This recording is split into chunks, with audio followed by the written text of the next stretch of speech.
Oke adik-adik, selamat pagi. Hari ini firman Tuhan yang menjadi renungan bagi kita diambil dari Kolose 3 ayat 1 sampai ayat yang keempat. Dan di monitor akan muncul ayat-ayatnya, tapi Pak Pendeta akan bacakan untuk adik-adik sekalian. Beginilah firman Tuhan. Kolose 3 ayat 1 hingga ayat yang keempat. Karena itu, kalau kamu dibangkitkan bersama dengan Kristus, carilah perkara yang di atas, di mana Kristus ada, duduk di sebelah kanan Allah. Pikirkanlah perkara yang di atas, bukan yang di bumi.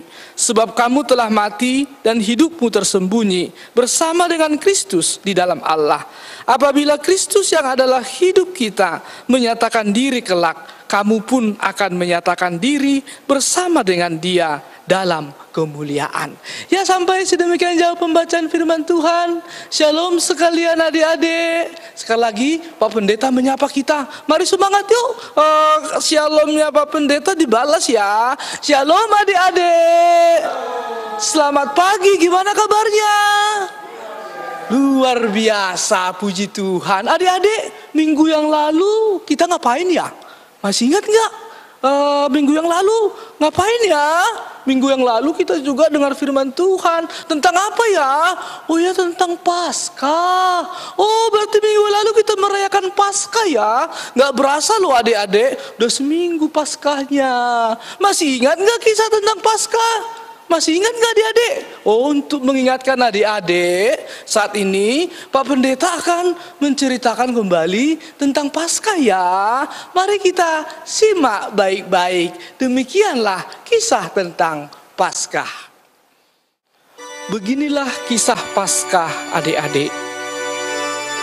Pada hari Jumat, jam 9 pagi sampai jam 3 sore, setelah disiksa, Tuhan Yesus kemudian disalib. Lalu Tuhan Yesus meninggal dan dikuburkan. Pada hari Sabtu, Bapak Pilatus mengirimkan prajurit-prajurit untuk menjaga kubur Tuhan Yesus. Kemudian pada hari Minggu, pagi-pagi sekali, Maria pergi untuk melihat kubur Tuhan Yesus. Ketika Maria sampai di kubur itu dan masuk ke dalam kubur itu, mereka kaget. Mereka melihat ada malaikat Tuhan di sana. Malaikat Tuhan itu ternyata telah menggulingkan batu, dan kuburan Tuhan Yesus terbuka. Kemudian malaikat itu berkata, disalibkan itu sudah bangkit. Kemudian Maria keluar dari kubur itu dan dia berlari pulang untuk memberitahu murid-murid yang lain. Kemudian Maria menceritakan pesan malaikat itu kepada Petrus dan para murid yang lainnya. Kemudian para murid pergi berlari ke kubur Tuhan Yesus. Setelah itu Tuhan Yesus menampakkan diri kepada para murid-muridnya. Ternyata Tuhan Yesus sudah bangkit.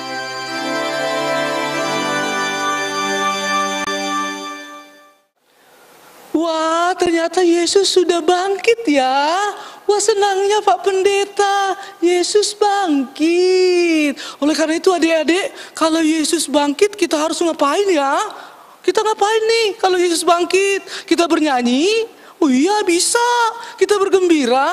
Bisa juga, kenapa enggak? Karena Yesus sudah bangkit adik-adik. Dan saat ini kita tanya yuk sama jemaat di Kolose, kira-kira Paulus berkata apa ya kepada jemaat di Kolose? Karena mereka tahu bahwa Yesus itu bangkit. Mari yuk bertanya sama jemaat di Kolose. Ayat yang pertama saya akan bacakan untuk adik-adik sekalian. Demikianlah firman Tuhan. Karena itu kalau kamu dibangkitkan bersama-sama dengan Kristus, carilah perkara yang di atas, di mana Kristus ada, duduk di sebelah kanan Allah. Paulus berkata kepada jemaat di Kolose, kalau Kristus sudah bangkit, apa yang harus kita lakukan adik-adik? Yang harus kita lakukan itu adalah meniru Tuhan Yesus. Apa yang dilakukan Tuhan Yesus, itu yang adik-adik lakukan. Apa yang dipikirkan Tuhan Yesus, seharusnya adik-adik juga pikiran yang sama. Oleh karena itu adik-adik, pertanyaan pertama, dalam hal apa kita meniru Tuhan Yesus? Yang perlu kita teladani dari Yesus adalah kesetiaan Tuhan Yesus. Mari sama-sama dengan Pak Pendeta bilang, kesetiaan Tuhan Yesus. Jadi yang pertama, adik-adik diajarkan pada hari ini supaya menjadi adik-adik yang setia. Kira-kira gimana sih gambaran setia itu, Pak Pendeta? Bisa nggak Pak Pendeta menjelaskannya? Bisa adik-adik, melalui cerita berikut ini kita akan belajar tentang kesetiaan. Selamat menyaksikan ya adik-adik.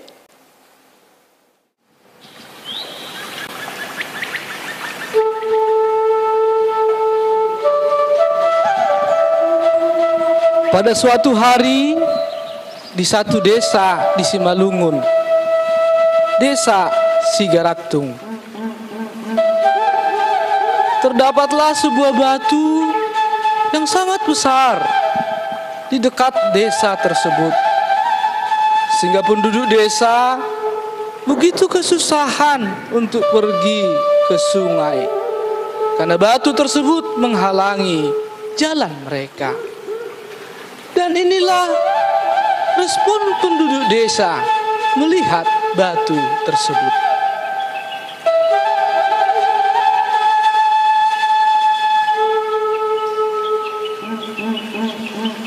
Aduh, ada batu. Ngapain coba ada batu di sini? Aku kan mau lewat. Kalau gini susah untuk dilompati. Aku mau belok aja. Kemudian seorang gadis yang lain juga akan melewati batu tersebut. Bagaimana responnya?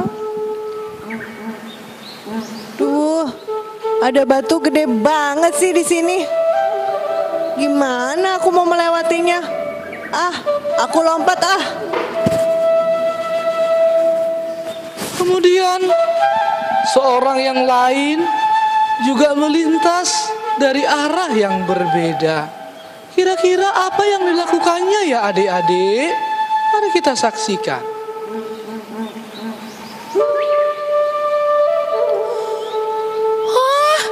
Ngapain batu di sini? Kok bisa ya? Keras lagi. Kenapa ya? Tuhan menciptakan batu. Pusing deh. Di desa itu hiduplah seorang pemuda yang sangat miskin. Tapi dia seorang pemuda yang baik, suka menolong orang lain. Kemudian dia melewati batu tersebut juga. Ada batu. Batu ini gede banget. Pantasan orang-orang pada mengeluh karena batu ini. Aku pindahin batunya supaya orang bisa berjalan dengan gampang.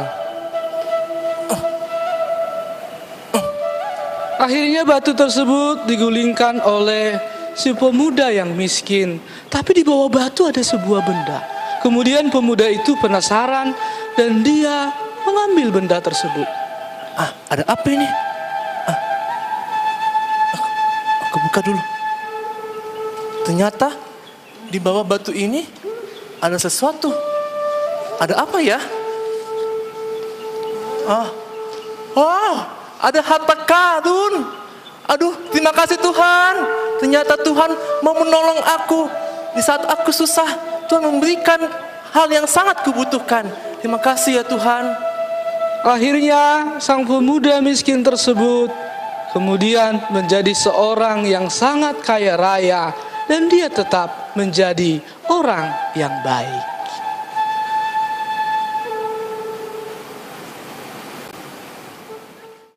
Adik-adik sudah melihat ceritanya tadi kan? Seru kan? Dari cerita tadi, apa yang Pak Pendeta mau sebutkan?